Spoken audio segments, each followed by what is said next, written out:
복음의 전제는 한 문장으로, 이건 너무 크다. 조금만 줄여주시고요. 복음의 전제는 조금만 더 줄여주세요. 복음의 전제는, 네, 좋습니다. 복음의 전제는 한 문장으로 모든 사람은 죄인이다 라는 것이었습니다. 잘 알고 있죠? 그 결과로 유대인을 포함한 모든 사람이 죄를 지었음에 하나님의 영광에 이르지 못한다는 것을 우리는 이제 잘 알고 있습니다. 읽어봅시다.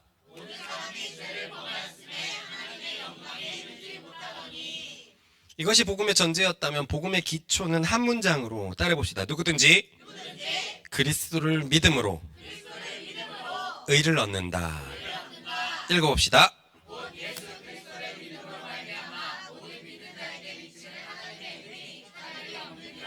여기서 주목하세요. 알고 있지만 잘 정리해봅시다. 누구든지 믿음으로 가능한 이유는 그리스도께서 모든 사람을 위해서 이미 대신 값을 지불하셨기 때문입니다. 죄의 값을 지불하셨기 때문에, 당신의 의로운 피를 흘려주셨기 때문에 누구든지 가능합니다. 모든 사람을 위해서 지불했기 때문에 모든 사람이 가능한 것입니다. 또한 믿음으로만 되는 이유는 믿음에는 사람의 행위가 조금 더 섞여 있지 않기 때문입니다. 당신이 다 해주셨습니다 라는 말 속에 사람이 내세울 행위가 어디에 있습니까? 행위가 그러면 섞이지 말아야 할 이유는 무엇일까요? 죄인이니까요. 죄인이니까. 사람은 죄인이라서 사람의 어떠한 것이라도 조금이라도 가미가 되면, 늘 얘기했지만 똥물이죠. 조금이라도 똥가루가 떨어지면 우리가 안 먹는 것처럼 하나님도 마찬가지입니다. 그래서 그렇다면 하나님 앞에 구원받을 수 없기 때문입니다. 그렇습니다. 모든 사람은 죄인이었는데 그리스도를 믿는 믿음으로 의를 얻을 수 있게 되었습니다. 이것이 온 인류에 선포된 가장 복된 소식입니다. 우리는 이제 그리스도를 믿는 믿음으로 마지막 날에 영원한 천국으로 들어가게 될 것입니다. 그럼 마지막 날에 영원한 천국으로 들어가게 된다면, 온도를 조금만 줄일게요. 마지막 날에 영원한 천국으로 들어가게 된다면, 그럼 그리스도를 믿는 믿음은 지금 이 땅에서는 우리에게 무엇을 주는가? 우리에게 무엇을 주는가? 첫째로 그것은 현재의 화평이었습니다. 읽어봅시다.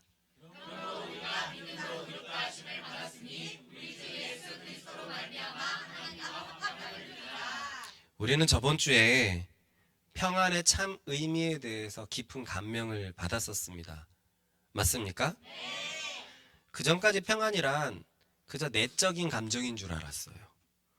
그런데 이제 보니 하나님 안에서 우리가 얻게 된 평안이란, 따라해봅시다. 하나님의 관계에서 오는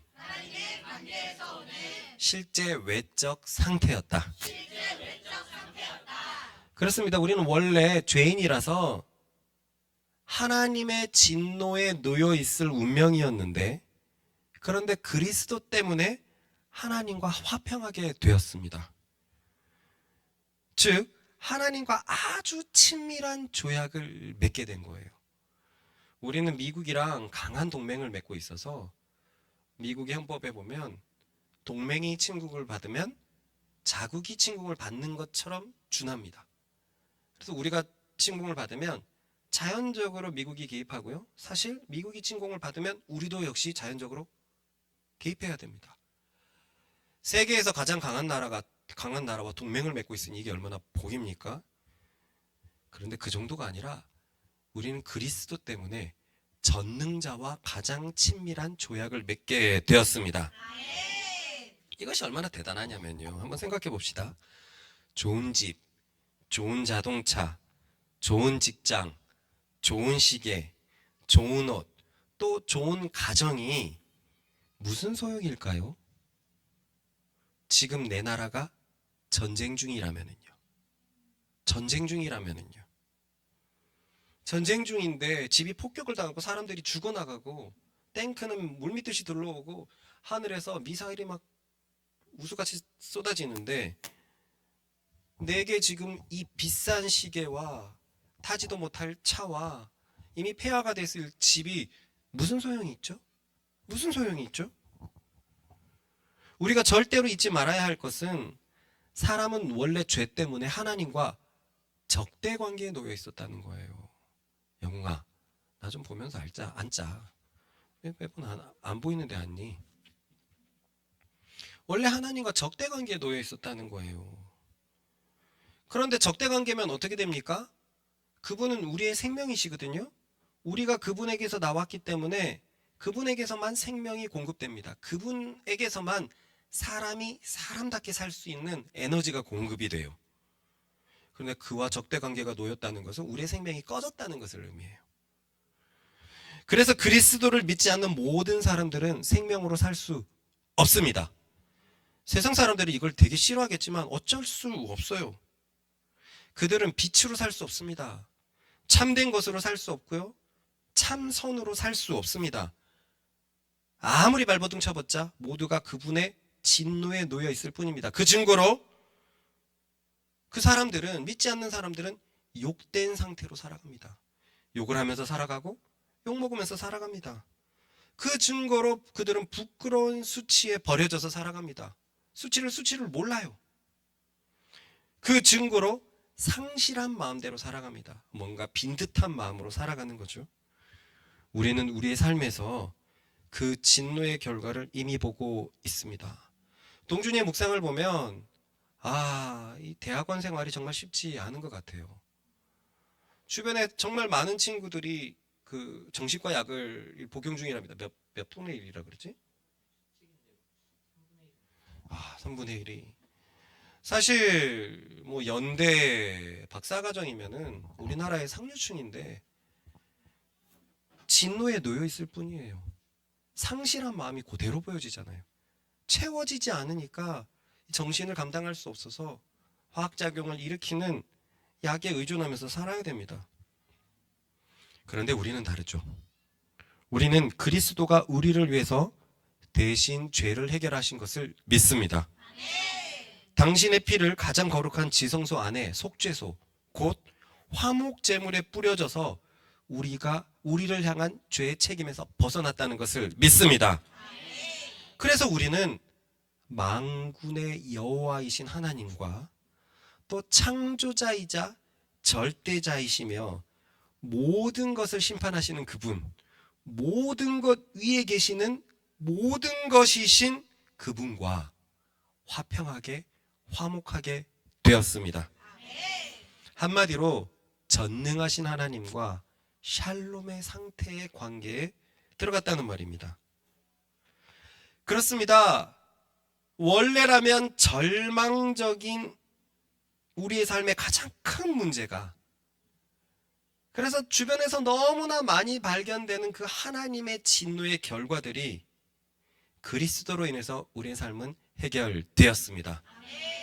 욕된 존재가 아니라 서로 사랑을 주고받고 칭찬을 받는 존재가 되었고요. 부끄러운 수치대로 살아가는 것이 아니라 점점 겉과 속이 투명하게, 정직하게, 정당하게 살아가게 되었고요. 상실한 마음은커녕 풍성한 마음으로 살아가게 되었습니다. 그러니 그리스도 안에서 삶의 다른 여러 문제들은 사실상 문제가 되지 않습니다. 전쟁 중인 국가가 마침내 평화 제약을 맺었는데 여러 작은 문제가 대수란 말입니까?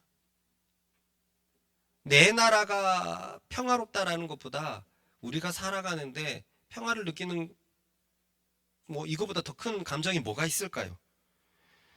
그러니 그리스도로 인하여 우리가 누리는 이 관계를 정말 즐거워하십시다.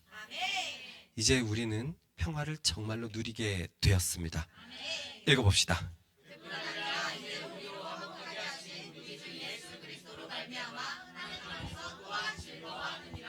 그러니 미련한 짓 하지 마십시다. 하나님과 가장 중요한 문제가 해결이 되었습니다. 여러 다른 문제들은 작은 문제일 뿐입니다. 미련해서 이 작은 문제를 자꾸 주목하다가 하나님과 화평한 상태를 놓쳐버릴 수 있어요. 내가 오늘 배불리 먹는 게 뭐가 중요합니까? 전쟁 중인 국가라면은요. 내가 오늘 덜 맛있게 먹어도 평온한 국가라면 이것이 훨씬 낫지 않습니까? 우리는 그리스도 때문에 하나님과 평안하게 되었습니다. 그리스도를 믿어서 하나님 앞에서 의롭게 된다는 것이 지금 이 땅에서는 우리가 무엇을 가져다 주는가에 대해서 첫째로는 현재의 화평임을 알게 되었습니다. 그럼 둘째는 무엇이었죠? 무슨 소망? 미래의 소망이었습니다. 읽어 보십시다.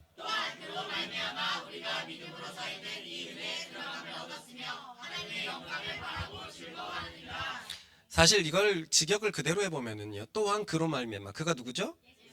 예수님으로 말미암아 우리가 믿음으로 서 있는, 어디에서 서 있을까요? 칭의를 생각해 보세요. 칭의는 누구 앞에 이렇게 되는 겁니까? 하나님 앞에. 우리가 믿음으로 하나님 앞에 서 있는 이 은혜에 들어감을 얻었으며, 그래서 따지고 보면 요거 1절과 2절은 같은 말을 주고받고 있어요. 보면 1절은 그러므로 우리가 칭의를 받았으니 그리스도로 말미암아, 이게 목적절이죠. 하나님과 화평을 누리자. 이거는 반대로 그리스도가 두 번째로 나왔는데 그리스도로 말미암아 우리가, 이건 칭의에 관한 거예요. 그죠? 믿음으로 하나님 앞에 서 있는 이 은혜에 들어감을 얻었으며, 그래서 하나님의 영광을 바라고 즐거워하자. 의로움이 가져다 주는 두 번째 열매는 미래 소망이었습니다. 이 구절에서는 미래 소망을 언뜻 보기 힘든데 마침 새 번역은 이렇게 번역하고 있었어요. 읽어봅시다. 하나님의 영광에 이르게 될 소망을 품고 자랑합니다. 하나님의 영광에 이르게 될 소망을 품게 되었다. 그리고 자랑을 하게 되었다. 자, 여기서 말하는 소망은 어떤 소망이었죠? 하나님의 영광에 이르게 된 소망이죠.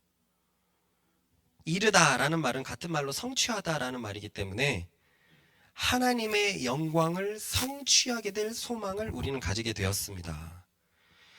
그럼 하나님의 영광을 성취하다라는 의미는 무엇이었죠? 네, 우리는 지난주에 뒤에 이어지는 로마서의 말씀을 통해서 이미 의미를 알게 되었어요. 영광을 성취한다는 것은 바로 그 아들의 형상을 본받는 것을 말하고 있었습니다. 읽어볼까요?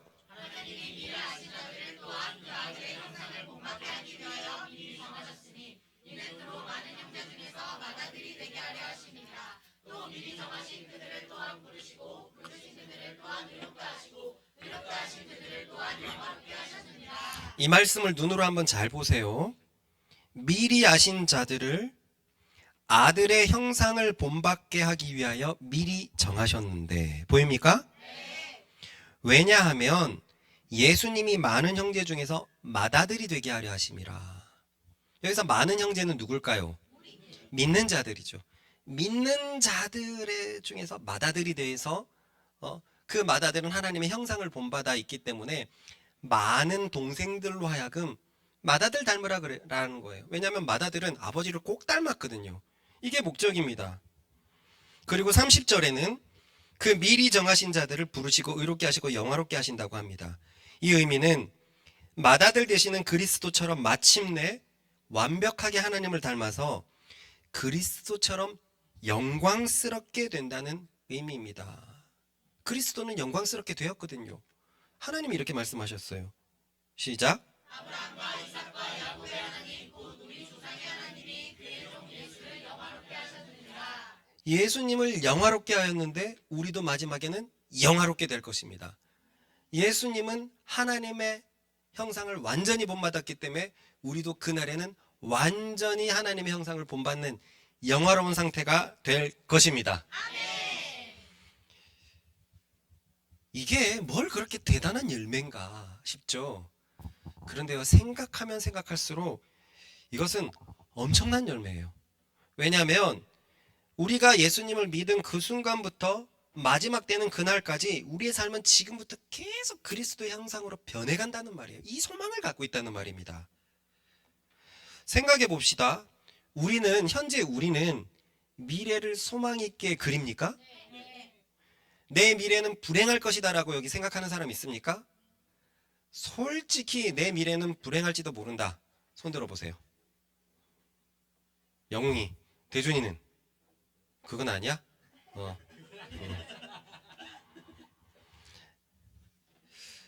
우리는 미래를 굉장히 소망 있게 그려요. 그래서 지금 내 삶에 문제가 있어도 결국 해결될 것이라고 생각합니다. 맞습니까? 왜냐하면 나는 그리스도로 계속 변해가고 있거든요. 그 말은 나는 생명이 계속 채워지고 있다는 거예요. 생명이 계속 채워지니까 내가 지금 배우자와 부딪힌다고 해도 보라가 결혼하고 나서 그냥 순식간에 화를 내잖아요. 그래서 모아한테 물어보니까 엄마가 자꾸 화를 내요. 보라도 이런 자기 자신이 있는지 몰랐죠. 하지만 슬퍼하지 마십시오. 우리는 소망이 있어요.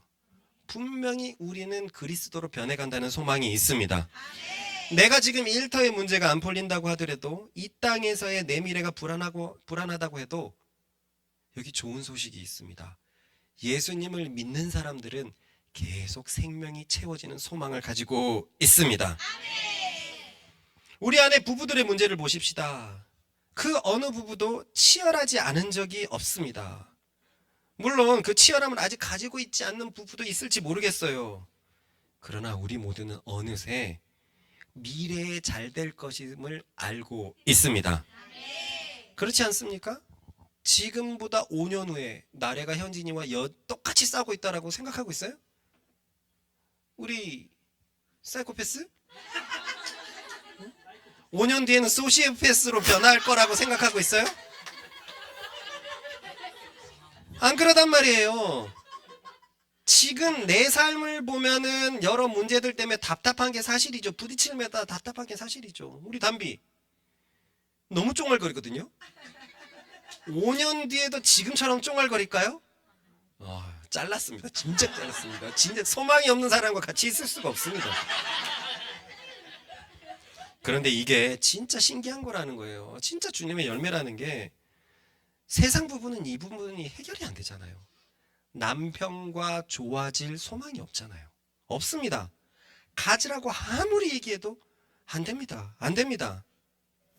그래서 결국 이혼을 선택하거나 이혼을 선택하지 않아도 문제가 해결될 것이라고 생각하지 않고 그냥 문제를 덮고 사는 거죠. 그냥 속에 큰 화를 가지고.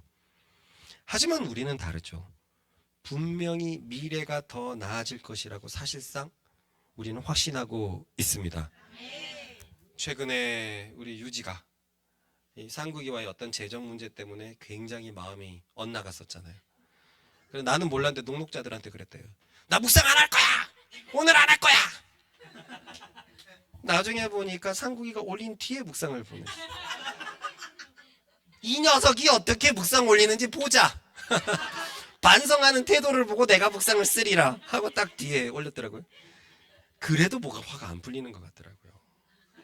최근 묵상을 보면 이건 상국이의 문제에 비롯돼서 내 문제가 더 드러났다. 나는 왜 이렇게 힘들까? 그러면서 녹록자 출근한테 연희한테 물어봤대요. 연희야, 성덕이는 훨씬 더 큰 문제가 있었잖아. 너는 어떻게 버텼어? 이거에 답은 안 적혀 있길래 그 묵상 보자마자 연희한테 붙어봤어. 너 뭐라고 답했냐? 뭐라고 했냐? 이렇게 잘 대답했어요. 아주 좋게. 지금 기억은 안 나는데 뭐 어찌어찌 잘 넘어갔고 뭐 지금은 괜찮냐? 100% 괜찮은데 혹시? 라는 생각이 흘러간다. 그것까지 어쩔 수는 없죠. 하지만 전반적으로 100% 괜찮다는 거예요. 세상 사람들이면 연희처럼 살아갈 수 있을까요? 의심이 없어질 수가 없습니다. 자꾸 커요. 자꾸 커져요. 그게 한 번이 두 번 되면 더욱더 커질 수밖에 없죠. 하지만 우리는 분명히 미래가 나아질 것이라는 소망을 가지고 있습니다. 이걸 누가 줬냐고요. 누가 줬냐고요. 이것이 그리스도를 믿음으로 얻게 된 우리의 열매입니다. 그러므로 전후자우를 축복합시다. 당신의 5년 10년 후가 훨씬 잘 될 것이라고 나는 확신합니다.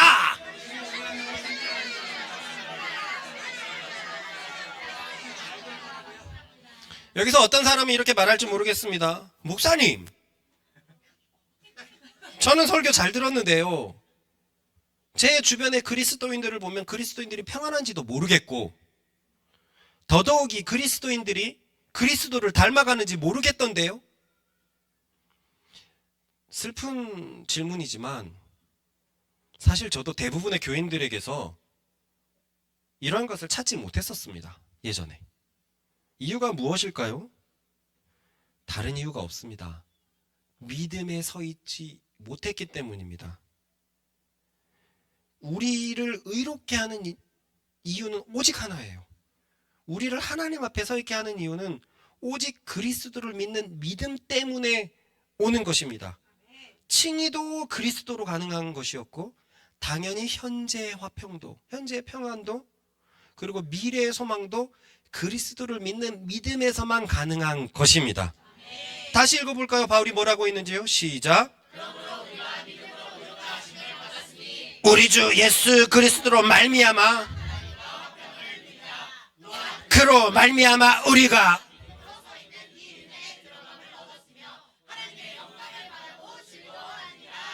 그러므로 내가 믿음으로 칭의를 얻었다고 해도 계속 믿음에 거하지 않으면 나는 그리스도를 계속 닮아가지 못합니다. 물론 하나님과의 화평도 누리지 못합니다. 만약 내 믿음이 아브라함의 믿음처럼 바랄 수 없는 중에 바라는 참된 믿음이 아니라면 이 성경의 이야기는 나와 상관없는 이야기가 됩니다. 그러므로 화평과 소망은 신기루일 뿐이에요. 있다고 하는데 잡혀지지가 않아요. 경험할 수가 없어요. 그러니 따라해 볼까요? 현재의 화평과 미래의 소망도 결국 믿음의 싸움이다. 그래서 믿음은 신앙의 입문 과정에만 필요한 것이 아니에요. 믿음은 신앙의 전 과정에 필요합니다. 그런데 정말로 많은 교인들이 이걸 모르고 있어요. 저도 예전에 그렇게 생각했다니까요. 예수님을 믿어서 구원받았는데 이제 뭘 해야 되지? 믿음은 어디에 필요한 거지? 저 진짜 이런 질문을 내 스스로 가졌어요. 너무나 많은 교인들이 예수님을 믿고 구원받았다라고 한 이후로 어떻게 해야 되는지 모릅니다. 그러니 믿음이 강조될 때 어떻게 생각을 하냐면, 내가 믿고 구원받고 그 다음 믿음은 기적을 향한 믿음이라고 생각하는 경우가 너무 많아요. 내게 믿음을 주십시오라고 얘기를 한다면 기적을 주십시오라는 말과 거의 비슷한 말이 돼요. 그러니 이런 사람들은 참 믿음으로 칭의를 얻었다고 하더라도 더 이상의 즐거움이 없습니다. 주님을 향한 뜨거운 사랑은 첫 순간뿐이었어요. 첫사랑뿐이었어요. 계속 믿음에 거하지 못하니까 우리는 이제 확실히 알아야 됩니다. 우리의 삶의 전생에 믿음이 필요한 것을 말입니다. 우리는 계속 그리스도를 바라보고 계속 그리스도를 묵상해야 됩니다. 그럴 때 우리의 지금은 하나님과 샬롬을 계속 누릴 것이고, 우리의 미래는 계속 소망으로 빛날 것입니다. 내가 미래가 두렵습니까? 현재 평안이 흔들립니까? 이건 여지없이 지금 그리스도를 바라보지 않기 때문이에요. 무엇을 바라보느냐에 따라서 지금의 평안도 미래의 소망도 계속 소유할 수 있습니다. 그러면은요, 한번 생각을 해봅시다. 많은 하나님의 아름다운 열매 중에서 왜 믿음의 열매로 화평과 소망이 주어지는 것일까요? 여러 열매들 중에서 왜 대표적으로 화평과 소망이 먼저 주어지는 것일까요? 이거 한번 물어봅시다. 한번 유추해 봅시다. 왜 믿음의 열매로 현재의 화평과 미래의 소망을 바울은 얘기하고 있을까요?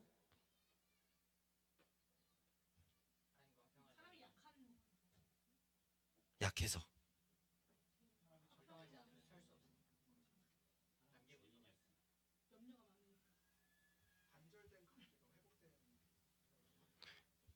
이것은요, 바울이 얘기하는 것을 잘 들어보세요. 그것은 이 세상에서 믿음으로 살아간다는 것은 반드시 저항을 만나기 때문입니다. 그 저항이란 세상을 다스리는 악한 자의 저항, 그리고 아직 새 것이 되지 못한 내 육신의 저항을 말합니다. 믿음으로 살아간다는 것은 세상의 저항과 육신의 저항을 가져오게 돼요. 그래서 성경은 믿는 자는 반드시 세상에서 환난을 당한다고 말하고 있습니다. 읽어봅시다. 시작.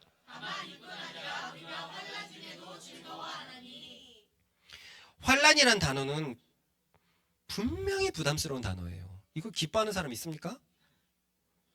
분명히 누구도 피하고 싶은 단어예요.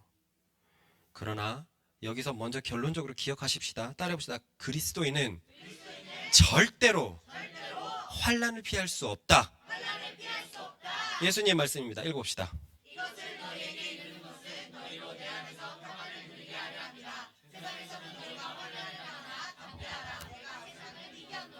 평안이 왜 주어졌습니까?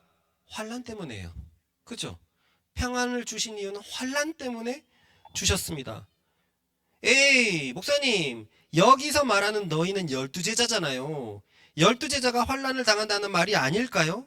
그러나 이어지는 기도에서는 이렇게 적혀 있죠. 읽어봅시다. 내가 미혹된 것은 이 사람들만 위함이 아니요 또 그들의 말로 말미암아 나를 믿는 사람들도 위함이니. 우리는 12제자 때문에 신앙 갖게 되었습니까? 네. 그죠. 신약 서신이 12제자가 준 것 아닙니까? 그것 때문에 우리는 신앙을 갖게 되었어요. 우리를 위한 말이래요. 한 장면에서 하시는 말씀입니다. 그러니 우리 역시도 환난을 당할 수밖에 없습니다. 그래서 예수님의 참 제자도에서도 예수님은 이렇게 말씀하셨습니다. 읽어봅시다. 우리가 제자들을 불러 이르시되 누구든지 나를 따라오려거든 자기를 부인하고 자기 십자가를 지고 나를 따를 것입니다. 자, 이 말씀은 제자들에게 하셨습니까? 무리와 제자들에게. 무리와 제자들에게. 12제자뿐만이 아니라 말씀을 듣고 있는 무리에게도 말하고 있어요. 나를 따라오려면 나를 부인하고 나의 십자가를 쫓을 것이라. 12제자에게만 해당되는 게 아니라는 거죠. 누구든지 예수님을 쫓는 사람이라면 자기를 부인하고 자기 십자가를 지고 예수님을 따라야 됩니다. 누구든지라고 그랬어요. 누구든지. 그러므로 이 말씀을 볼 때 예수님을 닮으려는 제자들은 환난을 당하는 것이 분명합니다.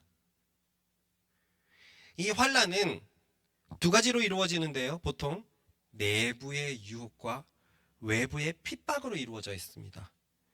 내부의 유혹이란 타락한 내 육신이 이 세상을 쫓아가려는 감정을 말해요. 이 세상의 것들에 계속 내 속에서 유혹을 받습니다. 외부의 핍박이란 악한 자가 그리스도의 믿음을 회방하는 것을 말합니다. 그렇습니다. 그리스도인은 믿음의 삶 내내 유혹과 핍박에 직면하여 있습니다. 여러분들도 경험했습니까? 우리는 얼마나 유혹을 받습니까? 얼마나 유혹을 많이 받아요. 그리고 그리스도를 쫓아간다는 것은 세상과의 스트러글, 갈등이 분명히 있지 않습니까? 이것은 성경 전체가 말하는 거예요. 환난이라고 한번 검색해 보니까요. 신약에 환난이라는 단어가 44번 적혀 있는데요. 구약에서는 다윗 혼자만 시편에서 33번을 얘기를 하고 있어요. 33번을. 정말 영광스럽게 살아간 다윗이라고 생각하는데 정말로 환난 속에서 살아갔던 거예요. 그리스도인은 환난과 뗄래야 뗄 수 없습니다. 그러니 그리스도인으로 사는 것은 성경적으로 볼 때 쉽다 어렵다? 어렵죠. 끊임없이 내부의 유혹에서 올라오는 감정들을 거부해야 돼요. 끊임없이 자기를 부인해야 됩니다. 끊임없이 세상은 마귀가 다스리고 있는 이 세상은 그리스도에게 그랬던 것처럼 우리를 조롱하면서 핍박할 것이에요. 그래서 우리는 그리스도처럼 십자가를 지고 걸어가야 됩니다.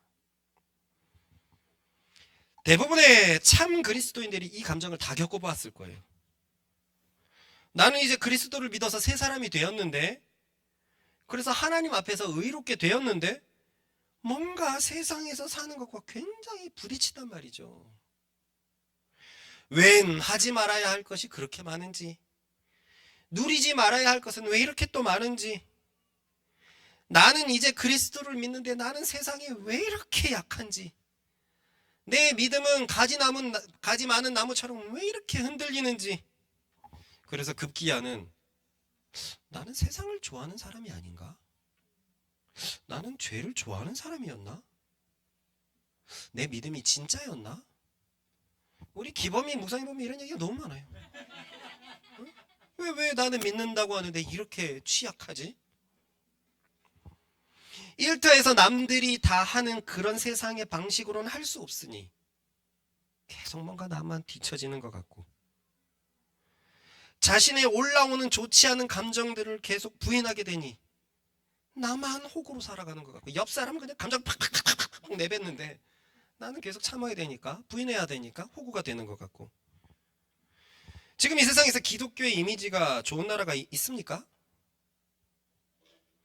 제가 찾아봤는데요, 결혼 시장에서 절대 피해야 될 사람이 기독교에 푹 빠진 사람이래요.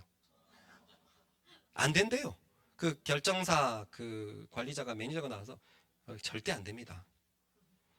사실 신앙이 두터운 사람이 조건이 좋은 불신자를 만난다는 자체가 그 사람의 신앙을 이미 보여주고 있는데, 어쨌든 세상이 볼 때 그리스도인들이 이래요. 우리 교회도 볼까요? 젊은 우리 교회의 이성 문제를 거론하지 않을 수가 없습니다. 우리 교회 비교적 오래 다닌 사람들 중 떠난 미혼들은 죄다 이성 문제 때문에 그랬어요. 육체의 이성의 유혹에 굴복해 버렸습니다. 여기서는 답이 안 보이는 것 같아요. 여기서는 계속 자기를 부인해야 될 것 같아요. 여기서는 계속 예수님처럼 십자가를 지고 가야 될 것 같아요. 그러니 결국 올라오는 유혹에, 세상의 가치관에 굴복해 버렸습니다. 뭔 말이 더 필요할까요? 그리스도를 믿는다는 것, 그를 쫓는다는 것은 편안한 삶이 보장되는 것이 아닙니다. 아닙니다. 성경은 한결같이 그리스도인들의 길은 환난의 길이라고 말합니다. 환난의 길. 하지만 바울은요, 그리스도인이 당하는 이 환난에 대해서 이상한 해석을 내놓습니다.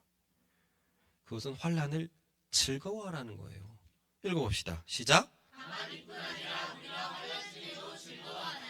그리스도를 믿으면 무조건 환난이 따라올 수밖에 없는데 환난을 즐거워하랍니다. 아까 제가 환난을 즐거워하는 정신 나간 사람이 있냐라고 물어봤는데 여기 있어요. 그런데요, 성경을 보니 한둘이 아닙니다. 베드로와 예수님의 친동생 야고보는 더한 표현을 하고 있어요. 읽어봅시다. 시작.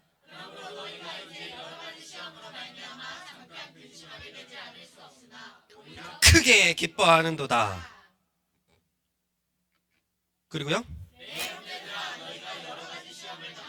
온전히 기쁘게 여겨라.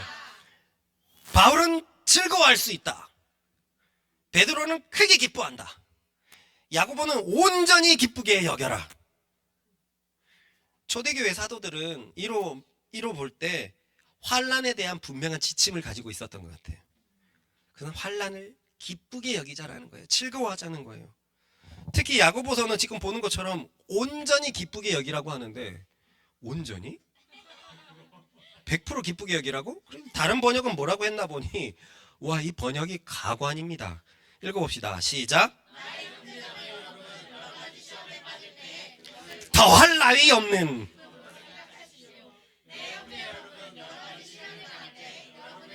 다시 없는. 정말 정신 나간 사람 같아요. 더할 나위 없는 기쁨으로 여겨라.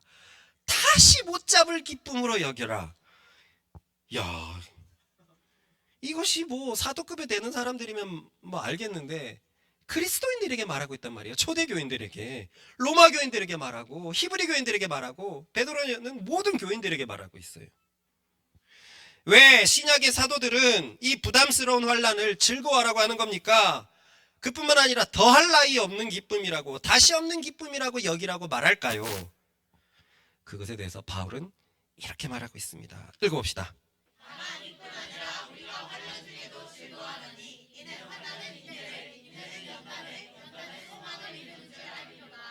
결국 환란은 결과적으로 보면 소망을 이룬대요.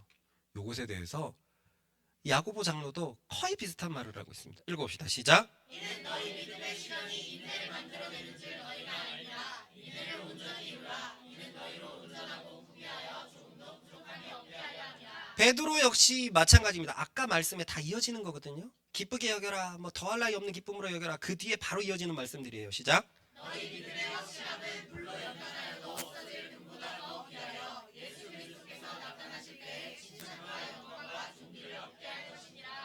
자, 목적절을 보세요. 바울은 환란이 결국 소망을 이룬다고 말하고 있습니다. 야고보는 시험이 온전하고 구비하여 조금 더 부족함이 없게 만든다라고 말하고 있어요. 베드로는 칭찬과 영광과 존귀를 얻게 할 것이라고 말합니다. 그러니까 결론적으로 보면 진짜 기뻐해야 됩니다. 맞습니까? 칭찬과 영광과 존귀를 얻고 온전하고 구비하여 조금 더 부족함이 없게 되니까 이게 진짜라면 환란을 기쁘게 여겨야 되는 게 맞습니다. 그런데 우리는 바울이 말했던 소망을 이룬다는 게 무엇인지 알고 있어요. 그것은 아까 봤던 그리스도를 닮아가는 것, 곧 영광스럽게 되는 것을 말하고 있다는 것을 알고 있어요. 그리고 그것은 지금 베드로의 목적절과도 같습니다. 칭찬과 영광과 그날의 예수님을 닮을 것이라고 얘기를 하는 거예요. 또한 야고보의 온전하고 구비하여 조금 더 부족함이 없는 상태도 무슨 상태인지 우리는 유추할 수 있습니다. 이 상태가 어떤 상태죠? 그리스도를 완전히 닮은 상태, 하나님의 형상이 완전히 회복된 상태라는 것을 알 수 있습니다. 그렇습니다. 그리스도인으로 산다는 것은 환란에 노출되는 삶이 분명하지만 우리가 믿음으로 서 있을 경우에 이 환란은 결국 우리를 그리스도를 닮게 할 것입니다. 즉, 이 환란은 그리스도를 닮게 하는 것을 가속화시키는 귀한 방법이 될 거라는 거예요. 귀한 방법. 게임을 해보면은요, 명절 때마다 2배, 4배 이벤트를 뿌립니다. 그래서 평소의 경험치보다 1시간에 4배를 줘요. 그래서 저도 게임 좋아할 때는 노예가 되어 있었어요. 그러니까 내 몸을 치는 거예요. 야, 지금 1시간이 나중에 4시간이야. 지금 1시간이 4시간이야. 그래서 막 경험치를 얻습니다. 똑같다는 거예요. 환란이 예수님을 닮아가는 경험치를 가속화시킨다는 거예요. 그러니까 이 사도들이 더할 나위 없는 기쁨으로 여기라고 말하고 있습니다. 그러면은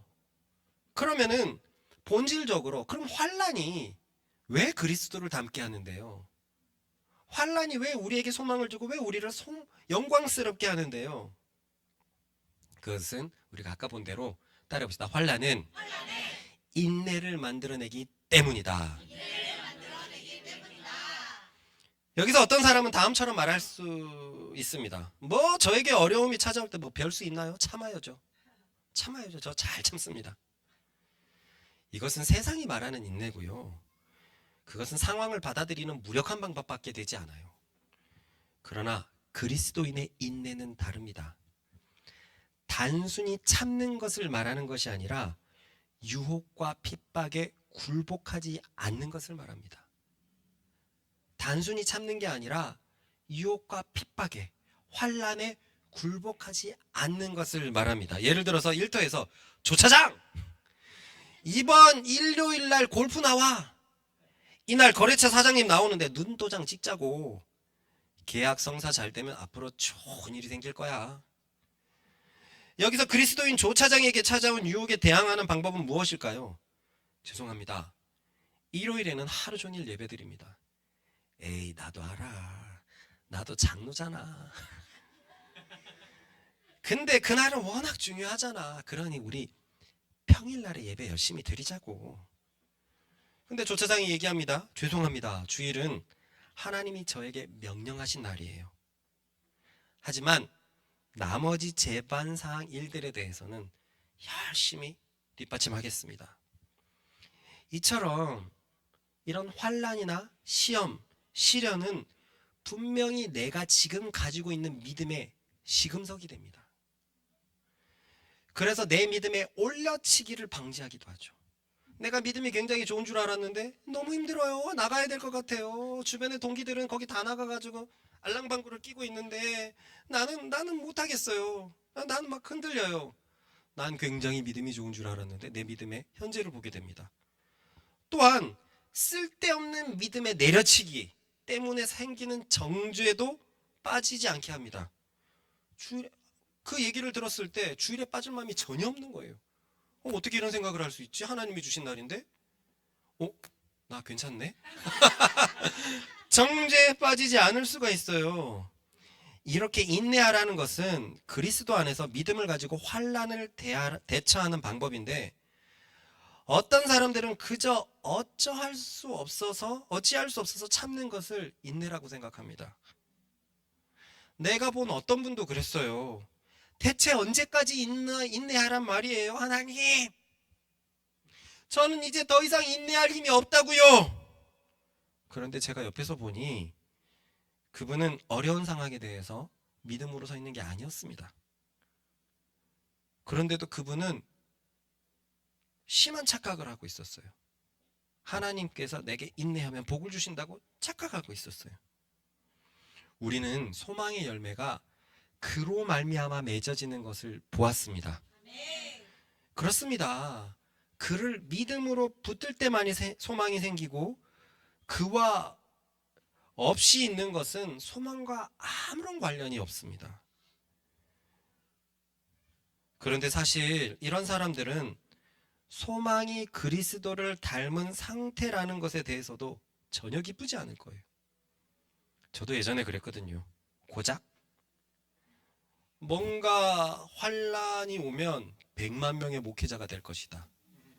뭔가 환란을 이겨내면 굴지의 논문을 적어낼 것이다.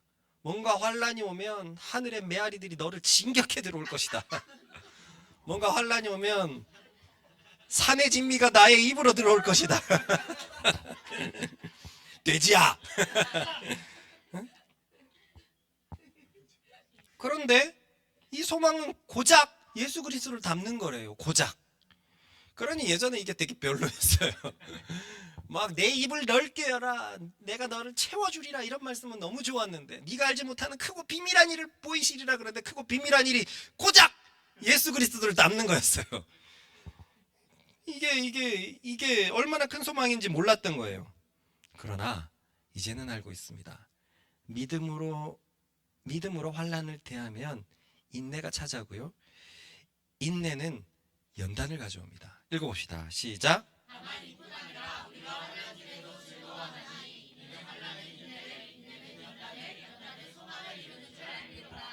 여기에서 연단이라는 단어를 NIV 성경은 다음과 같이 번역했습니다. 여기 중간에 보면 캐릭터라는 단어가 나오죠. 퍼시버런스, 이게 인내고, 캐릭터, 그리고 또 마지막에 호프, 소망이 나옵니다. 캐릭터 하니까 익숙하죠. 익숙한 이 말의 뜻은 성격, 기질, 특질이라는 뜻을 가지고 있어요. 살다 보니까 결국은 내가 변하는 게 가장 중요하더라고요. 내가 어떠한 추위와 환경을 맞서서도 건강한 게 중요하고, 누군가가 나를 방해하는 것들을 치워주는 것보다 내가 그 방해하는 것들을 너끈히 넘어가는 게 훨씬 중요하고, 나에게 화가 날 상황이 안 생기는 것보다 화가 날 상황 속에서 온유한 것이 훨씬 중요하다는 걸 알았어요.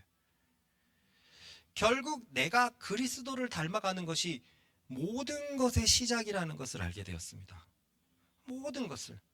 이 환난은 우리에게 그런 소망을 주는데요, 문제는 우리는 죄인이라서 그리스도를 닮기가 너무 어려워요. 우리는 유전적인 죄도 가지고 있고, 자라면서 생긴 환경적인 죄도 가지고 있고, 참 여러 약점들을 가지고 예수님을 쫓는 것은 쉽지 않습니다. 나는 츤데레인데 어떡하지? 나는 까칠한데 어떡하지? 나는 너무 소심한데 어떡하지? 우리가 예수님을 쫓아가는데, 예수님을 닮아가는데 문제가 너무 많아요. 어제도 동준이한테 말했어요. 동준아, 말이 너무 많다. 저도 알고 있습니다. 저도 지금 고치려고 노력하고 있습니다. 주님은 말이 안 많았잖아요. 주님 말이 안 많았는데, 나는 진짜 말이 너무 많은데 내가 닮아갈 수 있을까? 여자는 하루에 2만 마디를 해야 된다 그러거든요. 2만 마디를 안 하면 신체적으로 뭔가 불만이 생긴대요. 실제 그러더라고요.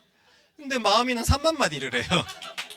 3만 마디를 하는 마음이가 그리스도를 어떻게 닮아가지? 우리 정도 보세요. 4만 마디를 합니다. 이건 뭐예요? 저건 뭐예요? 이건 뭐예요? 저건 뭐예요? 그냥 쓸데없이 계속 말을 나불나불 대요. 오죽하면 우리 아내가 여보 나를 대하는 당신의 마음이 이랬어? 이제 알아주니 고마워. 내가 그랬는데 주님은 말이 그렇게 많지 않단 말이에요. 나는 어떻게 주님을 닮아갈 수 있지? 내 성격과 주님의 성격은 너무 멀은데. 그래서 환난을 기뻐할 수 있는 겁니다. 환난이 인내를 가져오고 그 인내는 우리의 성격을 변화시켜 버립니다. 우리의 성질, 우리의 특징, 한마디로 우리의 성품을 변화시켜 버립니다. 세상은 이런 말을 하죠. 검은 머리 짐승은 거두는 게 아니다. 사람은 고쳐 쓰는 것이 아니다. 안 변한다는 거예요. 안 변한다는 거예요. 그러나 여기 좋은 소식이 있습니다. 예수님을 참으로 믿는 제자들, 그래서 예수님을 쫓아가는 제자들에게는 반드시 환난이 따라오는데 그 환난을 믿음으로 대항하면, 그 환난 속에서도 믿음으로 서 있으면 우리의 성격은 고쳐집니다. 그렇게 성격이 다듬어지는 거예요. 그리고 여러분 앞에 서 있는 저도 이 말씀을 그대로 체험하고 있다고 생각해요. 그대로. 예전에는 저 역시 영광의 메시아만 보였죠. 큰 사역하고 싶었지만 제 성품이 좋다라는 것은 그렇게 생각하지 못했어요.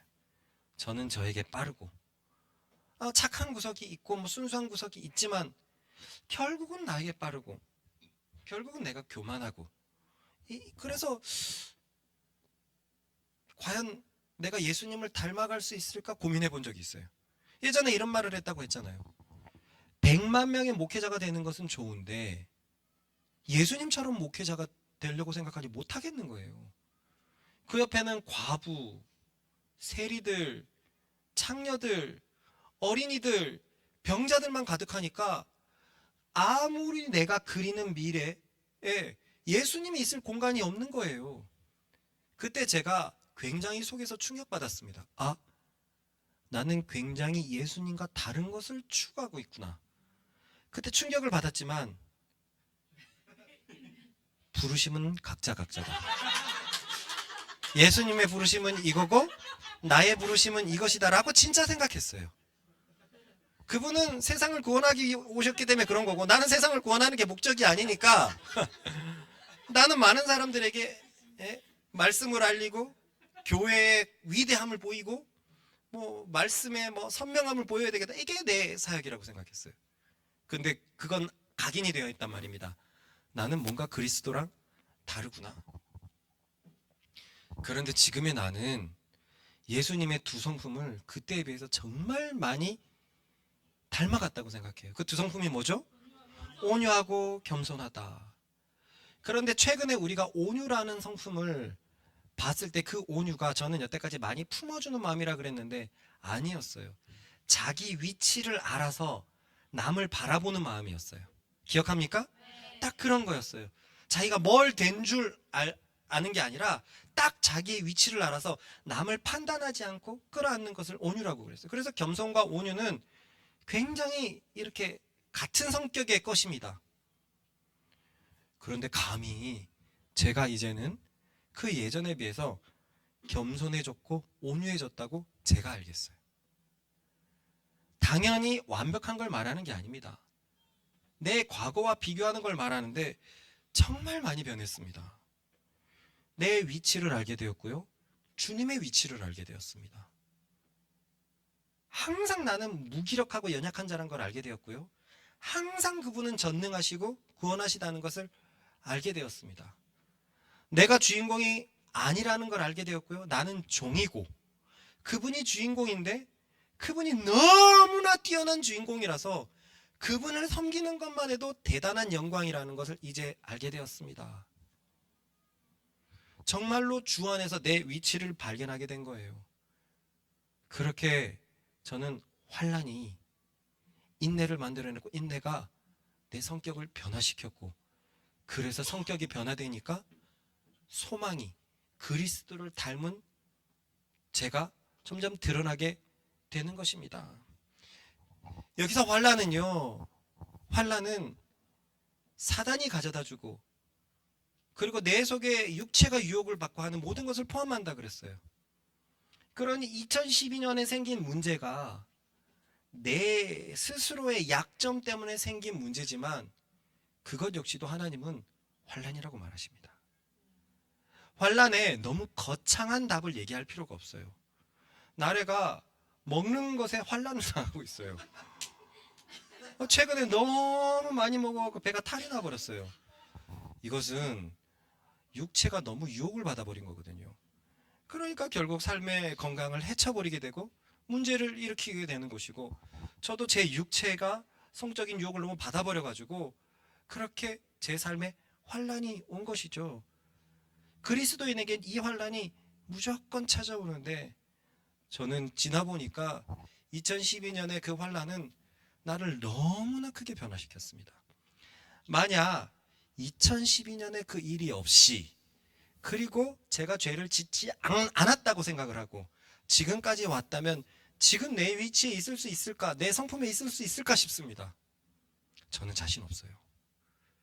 저는 그 환난에서 인내하는 법을 배웠고 내가 아무것도 아니라는 것을 배웠고 그렇게 십수년의 시간을 지나면서 나의 위치를 알게 되었고 말씀의 깊이를 알게 되었고 그렇게 내가 변해가고 있었습니다. 과연 내가 이 환난이 오지 않아도 그랬을 수 있을까? 그러니까 그리스도인은 진짜 무적이에요. 세상은 어렵고 고통스럽고 힘든 일이 있을 때 주저앉고 무너져 버립니다. 그러나 우리는 환난 속에서도 소망을 찾게 되는 사람이 되었습니다. 이 또한 지나가리라. 세상 사람들은 말하지만 지나가는데 너무나 많은 데미지를 함께 가져가요. 그래서 그 데미지가 예를 들어서 이렇습니다.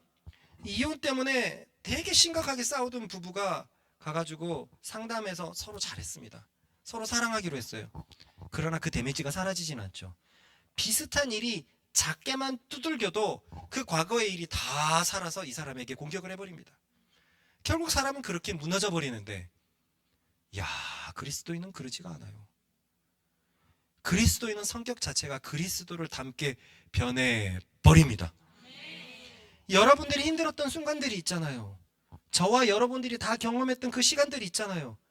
그 시간들이 지나가고 나서 여러분들에게 임한 그리스도의 캐릭터를 한번 생각해 보세요. 얼마나 많이 변했습니까? 동준이가 그런 대학교 때 일이 있지 않았다면 지금의 동준이가 될 수 있었을까요? 지 잘난 줄 알아가지고 여기저기 가리키고 다니고 여전히 그러지 않았을까요? 그때 제가 너 앞으로 2번 더 온다 그랬었는데 요즘 보니까 2번까지는 안 올 것 같아요. 요즘 보니까 2번처럼 안 올 것 같아요. 차제도 커정에서 혼자 오지도 않는 손님 교회가 나를 다 도와줬는데 나는 이게 뭘까 하는 그 힘들었던 자기만의 싸움이 있지 않았다면 지금의 차제가 될 수 있었을까요? 우리는 왜 지나간 이 어려운 시간들이 되게 약이 되는 걸까요? 유지에게 그런 암이 드러나지 않았으면 유지는 지금처럼의 신앙을 가질 수 있었을까요? 동현이가 여기 끼꾸찌가 없었다면, 민구에게 아버지와 오빠의 일이 없었다면 지금의 신앙을 가질 수 있었을까요? 이게 얼마나 감사합니까? 그리스도도 이 환난을 잘 통과해서 세상에서 가장 높은 이름을 얻어버렸습니다. 그러므로 우리에게 다가오는 환난도 믿음으로 서 있으면 인내가 길러질 것이고 그 인내는 우리의 성격을 변화시킬 것이고 그렇게 점점 그리스도를 닮게 될 것입니다. 그리스도를 닮았는데 운전할 때 막 거칠게 막 운전하는 사람한테 그리스도가 그러겠습니까? 야, 이 저주받을 것들아. 아니잖아요. 내가 그리스도를 닮았는데 내 자식이 말을 안 듣습니다. 나가 죽어라 그러겠습니까? 아니잖아요. 그리스도를 닮았는데 먹어도 여기 맛있는 게 있으면 먹고 싶을까요? 아니잖아요. 그렇게 우리의 환란이 믿음 안에 서 있으면 우리를 인내로 인도하게 됩니다. 우리 교회는 낙엽이라는 단어로 환란을 멋지게 포장했죠. 그리고 이제는 다 알고 있습니다. 낙엽 당사자는 지독하게 힘들다. 그러나 낙엽 벗어난 사람들은 그저 그냥 흐뭇하게 웃는다. 너도 왔구나. 이 또한 지나가리라. 그리고 너는 더 영광스럽게 변해가리라. 이게 우리에게 말도 못할 소망이었습니다. 그리스도가 아니었으면 이 소망이 주어지지 않았을 것입니다. 그러므로 각 부부들 안에 있는 이런 문제들 크게 걱정하지 않습니다. 제가 걱정하는 것은요, 믿음으로 서 있는가? 그리스도를 바라보고 있는가? 막 싸울 때는 계속 그리스도를 바라봐도 계속 묵상해도 저는 여전히 싸워요 라고 얘기하겠지만, 그렇게 그리스도를 치열하게 붙잡는 과정을 통해서 그 사람의 성품이 다듬어지고 있다는 것을 우리는 이제 믿음으로 볼 수 있습니다. 그러니 얼마나 소망이 넘치는 삶입니까? 아까 연희의 답이 걸작이었죠. 세상 사람이었다면 2번이나 그런 문제가 있고 계속 불안했을 수밖에 없어요.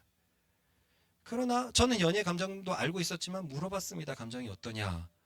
불안하지 않게 살아가고 이렇게 살아도 되나? 혹시라는 감정은 있지만 그 감정은 없으면 안 되죠. 그 감정은 있어야 돼요. 저기 H군을 위해서 있어야 돼요. 그런데 신기할 정도로 삶 속에서 타격을 받지 않고 살아간단 말이에요. 상처를 받지 않고 살아간단 말이에요.